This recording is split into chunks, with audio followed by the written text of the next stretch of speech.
The sky above us is no longer the vast, untamed frontier it once was. It's a crowded tapestry, woven with thousands of satellites that hum silently in the void, their metal shells glinting in the starlight as they watch, listen, and connect our world in ways we scarcely notice. These machines are the invisible architects of our modern lives, guiding our GPS, streaming our shows, carrying our voices across oceans. But they're also something more. Silent sentinels in a new kind of battlefield, one that stretches beyond the clouds and into the realm of geopolitics and power. Among them, a constellation grows, one that promises to blanket the Earth in high-speed internet, to bridge the divides of distance and disaster.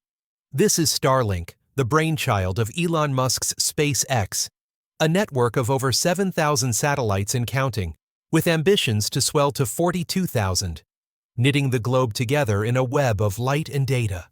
Yet, hidden in the shadow of this grand vision lies another project, one cloaked in secrecy, its name whispered in the halls of the Pentagon rather than shouted in press releases: Starshield. This is not the friendly, world-connecting dream of Starlink. Starshield is its darker sibling, born from a $1.8 billion contract with the U.S. Department of Defense, designed for purposes far less altruistic: national security surveillance defense. What is Starshield, and why does it feel like a secret SpaceX doesn't want us to unravel? I'm here to pull back the curtain, to take you into the heart of this orbital enigma, and to ask, at what cost does this new space race come to our privacy, our security, and the very skies we dream of exploring? Imagine standing on a remote Arctic plain, the wind howling, the stars piercing the black above. You're miles from anywhere, yet with a small dish pointed skyward, you're online, connected to the world. This is the promise of Starlink, a project that began in 2015 with a bold vision: to rebuild the internet in space. Picture 4,000 satellites, then 7,000, now soaring toward tens of thousands, circling Earth in low orbit between 160 and 2,000 kilometers above us. These aren't just machines, they're marvels, each the size of a small car, 30 meters long, launched in stacks of 60 aboard SpaceX's reusable Falcon 9 rockets. They navigate by the stars, using sensors to position themselves with pinpoint accuracy. Their 3 space lasers weaving a global mesh of data, their 8 antennas beaming internet to the ground below. With ion propulsion systems humming on argon fuel, they dance delicately in orbit, adjusting their paths to avoid collisions. This is connectivity reborn, a lifeline to places where cables and cell towers dare not go. In the mountains, you could game online. On a beach, you could take a work call. But it's more than that. In Fiji and the Solomon Islands, Starlink has brought digital classrooms to remote schools, opening worlds of knowledge to children who once had only chalk and dreams. In 2024, when a 7.3 magnitude earthquake severed Vanuatu's undersea cable, Starlink's 300 satellites swooped in, restoring communications for emergency services, knitting a nation back together when all else failed.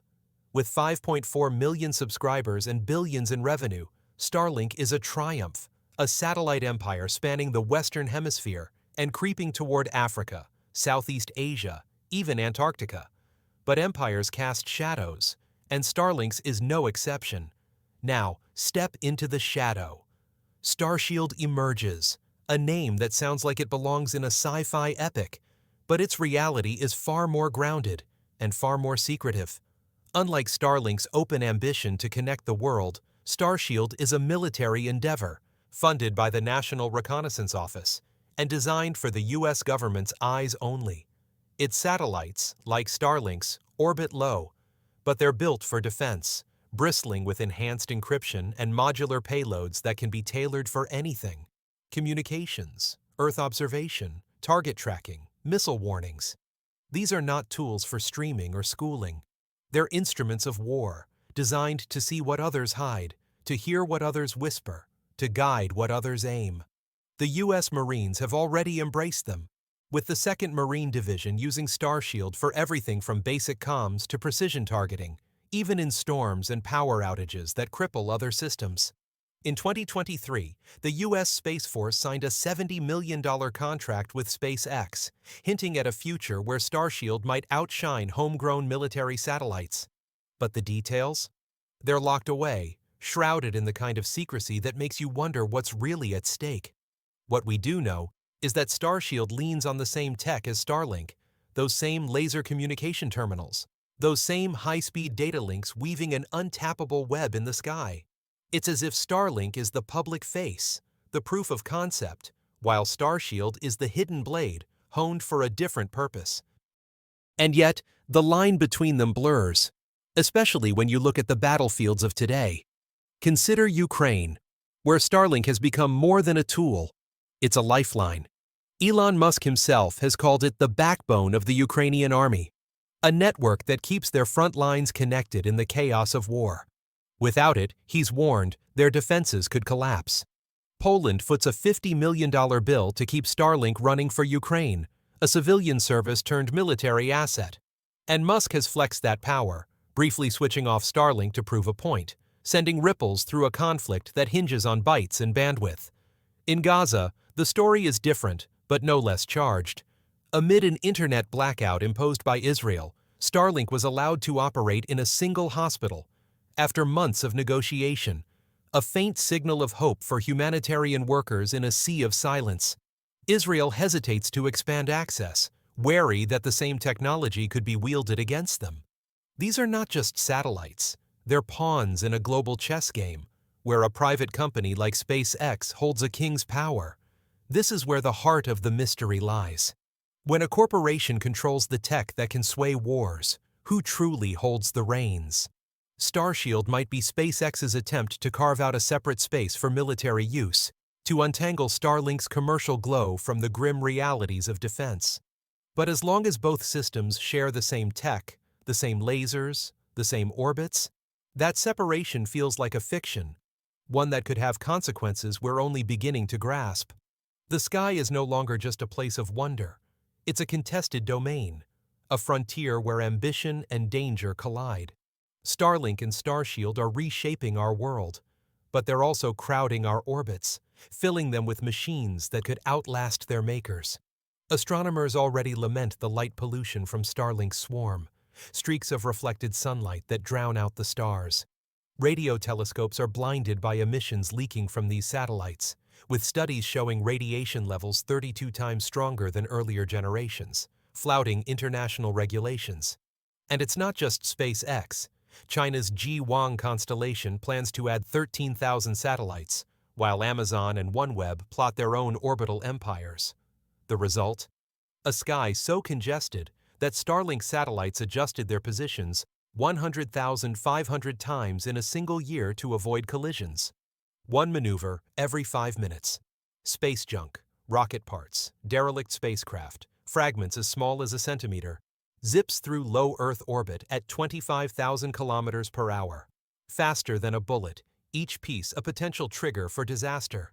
In 1978, NASA scientist Don Kessler warned of a chain reaction, one collision spawning debris that causes more collisions, until our orbit becomes a graveyard of shattered metal. This is Kessler syndrome, a doomsday scenario where the International Space Station, the Hubble telescope, every satellite we rely on could be obliterated, trapping us beneath a shell of our own making, unable to launch, unable to explore. And yet, the satellites keep coming, each one a gamble in a sky running out of room. The stars we once gazed at with wonder are now joined by a swarm of machines, each one a testament to human ambition and a reminder of our recklessness. As SpaceX's Starlink and Starshield constellations grow, they're not just reshaping our skies. They're rewriting the rules of power, war, and exploration. But what happens when these satellites, these marvels of engineering, become more than tools? What happens when they become weapons, targets, or ticking time bombs in a sky already brimming with danger? The threat isn't just in the satellites themselves, but in the debris they leave behind, the conflicts they enable, and the delicate balance they disrupt. Let's dive deeper into this orbital battlefield, where the line between progress and peril is as thin as a laser beam, and where the future of our planet's skies hangs in a fragile dance with destiny. The congestion in low Earth orbit is no longer a distant worry. It's a crisis unfolding before our eyes. With over 12,000 satellites already circling our planet, and plans for tens of thousands more, the sky is becoming a cosmic highway at rush hour. Starlink alone made 100,500 maneuvers in a single year to dodge debris and other satellites, one adjustment every 5 minutes. But in 2024, SpaceX quietly shifted Starlink's collision avoidance threshold from 1 in 10,000 to 1 in 1 million, a 100-fold increase in caution. Now, these satellites reposition every 30 seconds, a frenetic ballet to stay safe in a sky littered with over 25,000 trackable objects and a million smaller fragments, all hurtling at 25,000 kilometers per hour. A fleck of paint at that speed could punch through a satellite's hull. A larger piece could trigger catastrophe. This is the specter of Kessler syndrome, named after NASA scientist Don Kessler, who in 1978 foresaw a chain reaction of collisions that could render our orbits unusable. Imagine a single crash spawning a cloud of debris, each shard smashing into another satellite, creating more fragments until the sky is a blizzard of shrapnel. The International Space Station, the Hubble telescope, every communication network we rely on, gone. We'd be prisoners on our own planet, trapped beneath a shell of our own making, unable to launch new missions for decades, perhaps centuries. And the threat isn't just accidental. In 2021, Russia tested an anti-satellite missile, obliterating one of its own satellites and scattering 1,500 trackable pieces of debris across low Earth orbit. The U.S. condemned it as reckless, but the damage was done, a warning shot in a new kind of warfare, one fought not on land or sea, but in the silent void above. This is the world of counterspace, where satellites aren't just tools, but targets. Russia, despite lagging in satellite production with only 220 in orbit by 2023, is flexing its muscle in other ways. Whispers of a nuclear anti-satellite weapon surfaced in 2024, a chilling prospect that could fry electronics across vast swaths of orbit. Even without nukes, Russia's arsenal includes lasers, ground-launched missiles, and electronic warfare systems, designed to blind or disable satellites like Starshield. The 2021 test of their A-235 Nudal missile wasn't just a flex, it was a message. The sky is no one's sanctuary, and Russia isn't alone. China's Ji-Wang constellation mirrors Starlink's ambitions, with 13,000 satellites planned, but their motives are as much strategic as commercial.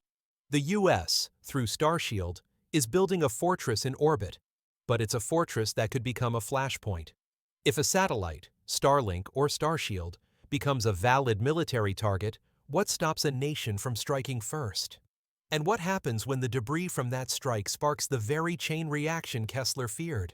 The irony is stark. The same technology that connects us, that beams education to remote villages and aid to disaster zones, could also lock us out of space forever. Starshield's secrecy only deepens the unease. Its modular design, capable of swapping payloads for surveillance or missile tracking, makes it a wild card in this high-stakes game. And with Starlink's tech underpinning it, the question lingers. Can a civilian network ever truly be separate from its military shadow? Even if we dodge the bullet of Kessler syndrome, there's another problem. What happens when these satellites die? Starlink and Starshield satellites have a lifespan of 4 to 5 years, after which they're meant to burn up in Earth's atmosphere, leaving no trace. SpaceX calls them demisable, assuring us that any fragments that survive re-entry have negligible impact energy. But the truth is messier. In recent years, chunks of space junk have crashed in Kenya and Uganda, scattering wreckage across 40 kilometers with no warning. These weren't Starlink satellites, but they're a grim reminder that demisable isn't a guarantee. With thousands more satellites planned, the risk grows. A 2024 study in Nature warned that many operators, including SpaceX, lack clear plans for disposing of their aging fleets. Even when satellites do burn up, they leave a hidden scar. As they incinerate, their aluminum bodies release nanoparticles of aluminum oxide into the upper atmosphere, where they can linger for decades, eating away at the ozone layer. A single 800-kilogram Starlink satellite can produce 30 kilograms of these particles, undoing years of progress since the 1979 ban on CFCs. The ozone buff layer, our shield against ultraviolet radiation, is fragile, and the more satellites we launch, the more we gamble with it. Commercial planes, too, face risks from uncontrolled re-entries, flying through skies where debris could strike without warning. The promise of connectivity comes with a price, one measured not just in dollars, but in the health of our planet and the safety of its inhabitants. This isn't just about technology, it's about power, responsibility, and the future we're building. SpaceX, with Starlink and Starshield, sits at the heart of this new space race, a private company wielding influence once reserved for nations. Their satellites have transformed lives, from remote classrooms to war-torn front lines. But they've also blurred the lines between corporate innovation and military might. In Ukraine, Starlink's role as a military lifeline raises questions about who controls the tools of war. In Gaza, its limited presence underscores the delicate dance of geopolitics. Starshield, with its classified missions, only deepens the mystery, pulling SpaceX into debates it was never meant to join. And yet, the bigger picture is even more daunting. The sky is finite, a shared resource we're filling with machines, debris, and ambition. If we don't act, through regulation, innovation, or sheer restraint, we risk turning space into a junkyard, a place where dreams of exploration crash against the wreckage of our own making. Other players, from China to Amazon, are racing to claim their slice of orbit. But SpaceX, as the frontrunner, bears a unique burden. How will they balance profit with responsibility? How will they ensure the skies remain open for the generations to come? As we stand on the edge of this new frontier, the stars feel both closer and further away. Starlink and Starshield are monuments to what we can achieve, connecting the world, defending nations, pushing the boundaries of what's possible. But they're also warnings, reminders that every leap forward carries a shadow. The sky is no longer just a canvas for our dreams. It's a mirror reflecting our choices, our conflicts, our carelessness. Can we keep it a place of wonder, a gateway to the cosmos? Or will we let it become a graveyard of our ambitions? The answer lies not just with SpaceX, but with all of us, governments, companies, dreamers, who look up and imagine what's next. Let's hope we choose wisely, so that the skies remain a place where we can still chase the stars, not just dodge the debris.